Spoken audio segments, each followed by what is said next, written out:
Kang, dikit Kang. Sedikit aja. Ini nggak bisa Kang. Boleh Kang. Boleh. Tadi gimana Kang pertemuannya Kang? Sebentar. Bareng-bareng. Nah, cocok.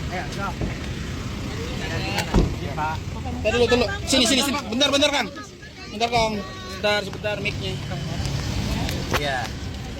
Ya kalau pertemuan dengan Kemendagri, di data Kemendagri dengan data dari Pemprov sama, bahwa terhitung pada tanggal 17 itu ya alokasi angkanya sekitar 2,6 gitu.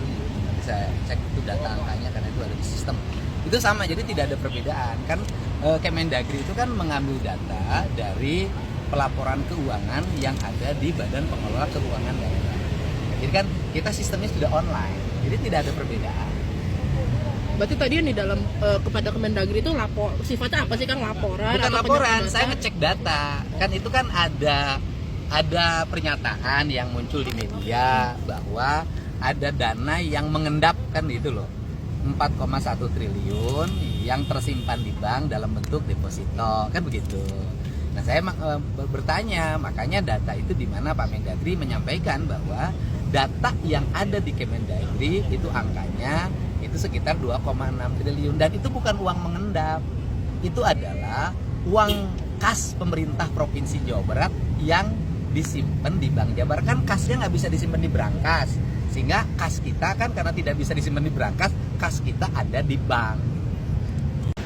Bang, punten Bang. Izin Bang. Bang, punten Bang.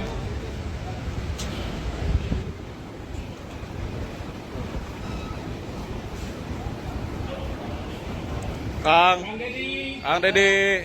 Sehat Kang? Apa sehat? Apa? Ya. Agenda apa nih Kang? Ini mana lagi yuk Pak? Ini kemana lagi? Iya, hari ini kita menyampaikan paparan. Bentar Bang. Monggo Kang. Hari ini kita akan menyampaikan paparan tentang pengelolaan keuangan daerah di Provinsi Jawa Barat. Dan kita akan menyampaikan bahwa belanja modalnya untuk kepentingan pembangunannya mengalami kenaikan hampir 1000% dibanding dengan anggaran tahun lalu. Padahal besaran anggarannya mengalami penurunan, tahun lalu 37 triliun, sekarang hanya 31. Tetapi sebagai contoh ilustrasi misalnya alokasi jalan dulu hanya 400, hari ini kita bisa menyentuh angka 3,5 sampai 4 triliun. Nah, ini kan akan kita sampaikan strategi yang kita lakukan bagaimana melakukan pengelolaan keuangan daerah, belanjanya tepat, dan kita sampaikan ke Pak Mendagri hari ini. Termasuk meminta tambahan anggaran pusat ke daerah? Sebenarnya bukan meminta tambahan anggaran, kan memang kan dana alokasi diatur oleh undang-undang. Tetapi kita ini kan sebagai wakil pemerintah pusat di daerah, apabila pemerintah pusat memiliki kebijakan sementara ditangguhkan dulu dana transfer daerahnya dalam bentuk bagi hasil dan DAU, ya kita nggak ada problem, karena itu kan kebijakan pemerintah pusat yang harus kita terima. Tetapi kita harus merubah lagi paradigma pengelolaan keuangannya, kita harus lebih irit lagi. Ya, gitu. Agenda hari ini termasuk dengan menjawab kemarin tudingan dari Iya, saya ke Pak Mendagri kita sampaikan juga kan, kalau data dari provinsi itu kan tiap hari update ke Pak Mendagri ya. Ya memang di tanggal 15 Oktober itu kan data BI itu 15 Oktober.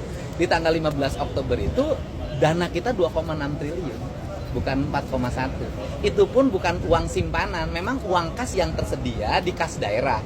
Kas daerahnya ada di BJB dan kita tidak punya uang yang tersimpan di bank lain. Oke. Setelah ini ada rencana lagi Ke BI. masuk ke BI juga. Ya kita harus nanyakan kan. Kalau saya sih berharapnya benar 4,1. Jadi ada tambahan. Ya kan? Kalau benar 4,1 kan saya dapat tambahan lagi tuh uang lebih kan. Tapi konsekuensinya seluruh pejabat saya berhentikan. Karena datanya tidak. Ya karena dia bohong sama saya. Kan sederhana. Ya. Ya. Terima kasih Kang.